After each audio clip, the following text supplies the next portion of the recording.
Okay, we're talking about equilibrium and KEQ today. Okay, equilibrium and KEQ. So, to talk about this, we first need to look at something we've talked about before, and that's a reversible reaction. That's a reaction that can go in either direction. So, a reversible action could be like 2H2 plus O2. Both of those are gases, yielding H2O, and there's two of those. Plus some energy coming out. Alright, this is a reversible reaction, because if I put energy back into this, I can cause the water to split back into hydrogen and oxygen gas. Okay, so this reaction can go back and forth. This is a reversible reaction. Now, sometimes what happens with reactions is that they'll continuously go back and forth. Right? Meaning, at that point in time with the energy that's there, the reaction can make products, and the products can go back and make reactions, and back and forth. That's what's known as equilibrium. So you have a reversible reaction. All right? Equilibrium is when a reversible reaction goes back and forth at the exact same rate. All right? So equilibrium is when a reaction goes back and forth at the exact same rates. All right. When this happens, you'll see these arrows, all right, being the same size going back and forth. But sometimes, we're just going to do a random reaction here. So A plus B, and this is reversible, gives you your product C plus D. So we have a reversible reaction here.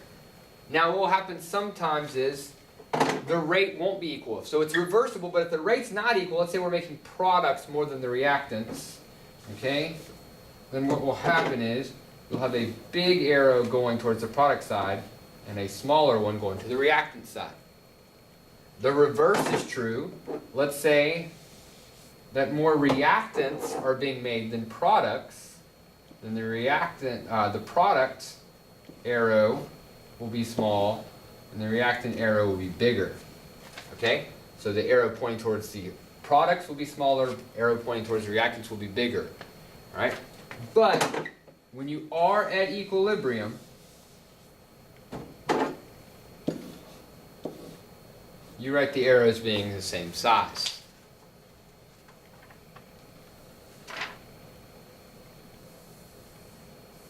With that being said, when we talk about equilibrium, there's a way to measure equilibrium, okay? So measure the equilibrium constants.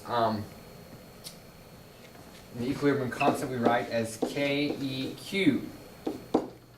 Alright, this is called the equilibrium. Make sure I spelled that right. Constant. Alright, so basically what you'll see is an equilibrium constant, we can calculate this when a reaction is at dynamic equilibrium. That means the products and reactants are being made at the same rate. When this is occurring, you can calculate KEQ. Right? And how this is calculated is KEQ is equal to the concentration of the products. Oops, that's in a bracket. Sorry about that. Bracket. To the power of their coefficients.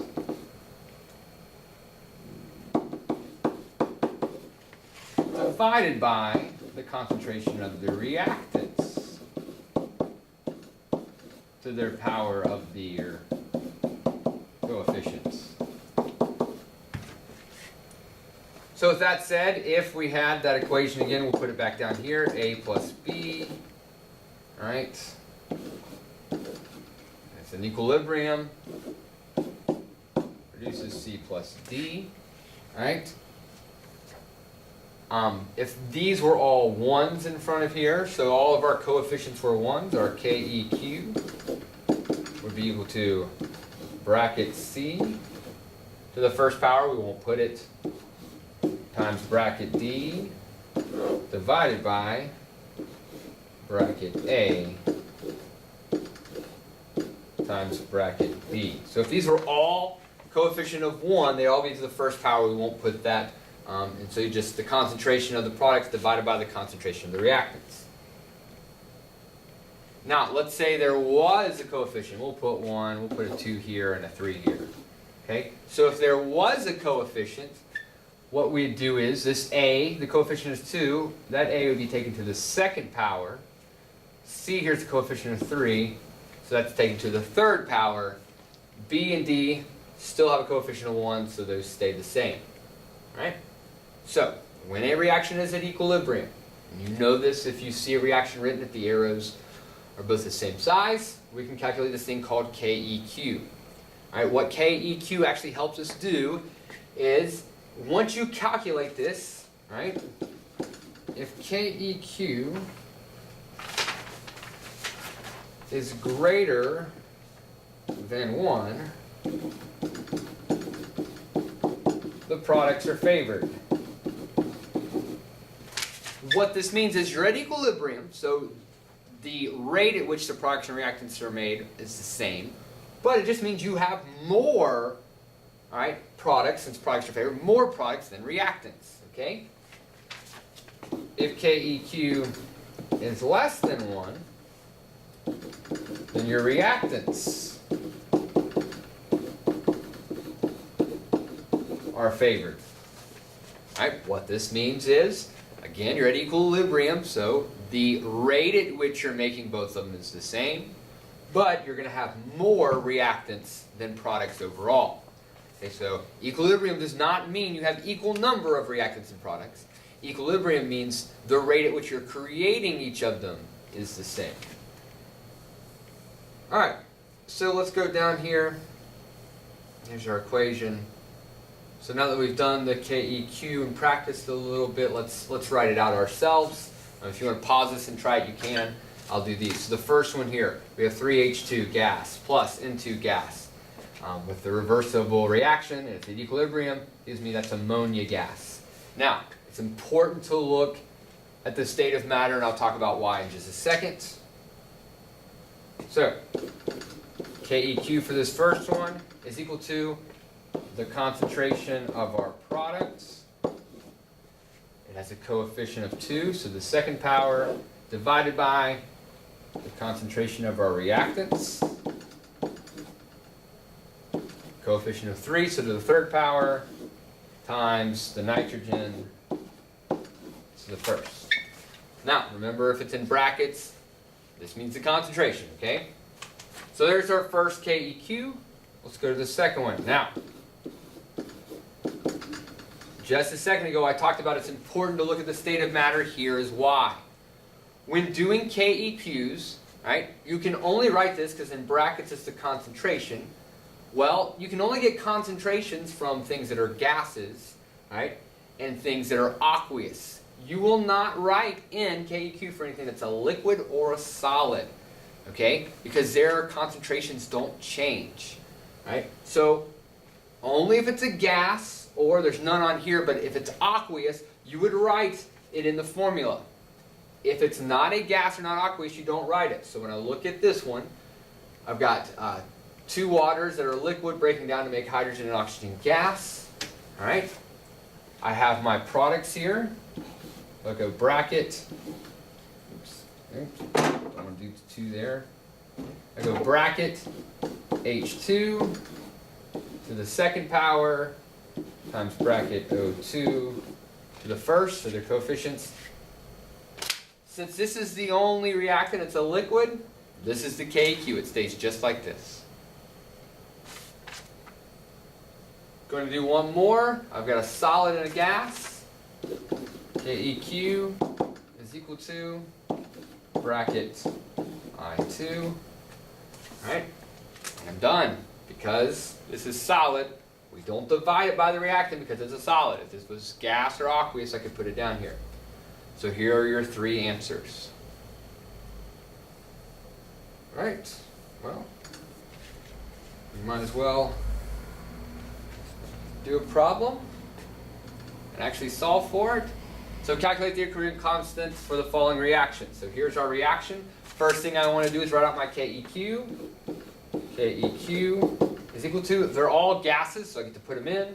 I got my NH3, coefficient 2 to the second power, divided by my H2 bracket to the third power, bracket into the first power. Alright, so I'm going to calculate KEQ. I'm going to put in my concentrations. However, please be careful. Important to write down units. Why? Because these are in moles. Concentrations in molarity. And I don't have my molarity yet.